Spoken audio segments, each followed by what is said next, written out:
Hi everyone, you're probably wondering why I'm on screen in your regular thorough analysis video.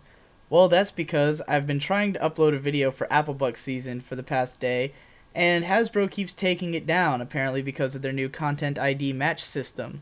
So, I decided that because my videos kind of border on not being fair use because I used so many clips from the episode and so much of it in 1080p, then I should try to find some way to make it so my videos are definitely fair use for the future. So I'm now going to have a picture-in-picture over here for the episode and use slightly fewer clips if possible just so that I can stay out of trouble. Hopefully you'll still enjoy the videos and they'll still be good.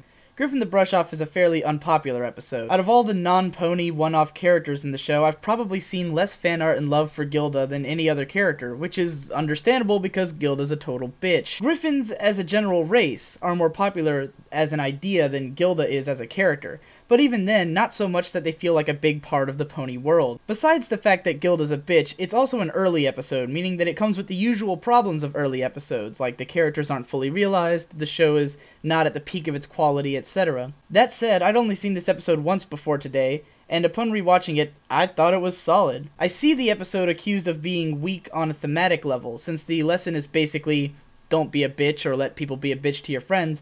But of course, I think there's much more to it than that, and I've found that the statements that the episode makes about the characters are interesting enough. First, let's ask ourselves, why is Gilda such a bitch? Obviously because she's a mean-spirited bully, but why does she act that way? It's because she's horribly inauthentic. That's why Pinkie Pie is her perfect enemy. Pinkie is completely authentic to the core. Everything about Gilda screams douchey teenage tryhard, from her hairstyle to her voice performance. A similar, more realized human character would be Robbie from Gravity Falls. They are the stereotypical asshole teen who thinks that they're too cool for everyone else, and in both shows, they're put in a position wherein the interesting, authentic characters make them look like idiots. Gilda has a fairly dramatic presence in MLP, though, because it's a cute and fun show, and she's a pushy, violent, dramatic character, with nothing that makes her enjoyable, like Discord, Queen Chrysalis, or Trixie have. Her presence in the show has weight, whereas Robbie in Gravity Falls is kinda just there for us to laugh at douchey teens. In Gilda's case, the show is making an honest effort to dissect her and show how inauthentic she is. Gilda works as a character because she's genuinely friends with Rainbow Dash.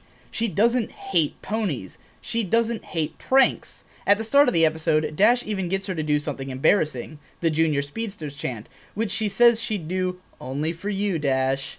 This betrays the fact that somewhere inside of her, she likes ponies and other embarrassing things. She just won't admit it.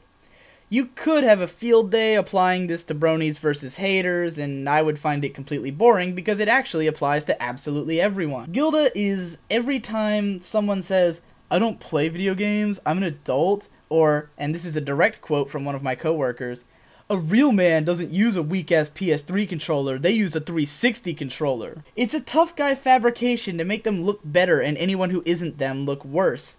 It's everything that I dislike about everyone I dislike anything about. The Gilda versus Pinkie Pie conflict is made interesting by the presence of Rainbow Dash, who is the antithesis of Gilda, at least in the context of this episode. For all that Dash is full of herself and at times incorrect, she isn't much of a liar. Throughout this episode, Rainbow Dash acts completely out of authenticity and shows us how, despite having the same interests as Gilda, she manages to be a much more mature and decent person. At the start of the episode, Rainbow Dash is actively avoiding Pinkie Pie, but she isn't being bitchy or inauthentic about it. She straight up tells Pinkie that she doesn't want to talk to her, that she's busy, and she outright runs away from her. Pinkie is the one who is forceful and can't take the hint in her usual Pinkie way. But what happens when Pinkie reveals her prankster nature? Rainbow Dash instantly admits that Pinkie is a good prankster and becomes interested in hanging out with her. She even says, "You're not as annoying as I thought." When faced with evidence that Pinkie was cooler than she thought, Rainbow Dash embraced her as a friend. Gilda is not open in this way. She wants nothing to do with Pinkie and only grows to hate her more and more, turning the connections that they have against her. When Rainbow Dash is pranked by Pinkie, Rainbow finds it hilarious. When Gilda is pranked by Pinkie, she views it as an attack. I love the way that throughout the episode, Rainbow Dash is pretty stoked about the idea of having Pinkie and Gilda both around, like a supergroup of her best friends. Rainbow expects Pinkie and Gilda to gel just as well as Rainbow and Pinkie did, because she doesn't realize how pathetic and inauthentic Gilda is. It's part of growing up, really.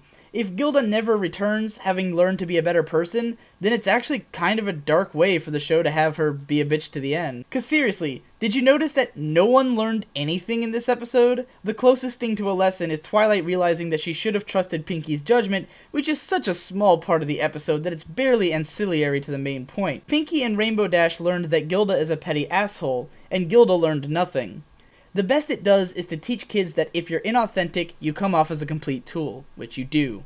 I enjoyed this episode more than I expected to just because it showed so much integrity on the part of Rainbow Dash, and showed how despite her usually fun and uncaring personality, Pinkie Pie gets serious when one of her friends is involved. I would say that it shows she knows how to have fun without hurting the fun of others, but I don't know how true that is. So far, Pinky always gets her way in the end, so I guess she knows what she's doing on like the level of a grand scheme. Anyway, that's all for this episode. I hope you enjoyed this new video format. I may or may not keep it, because I might just find myself completely disgusted with it and have no desire to do it anymore.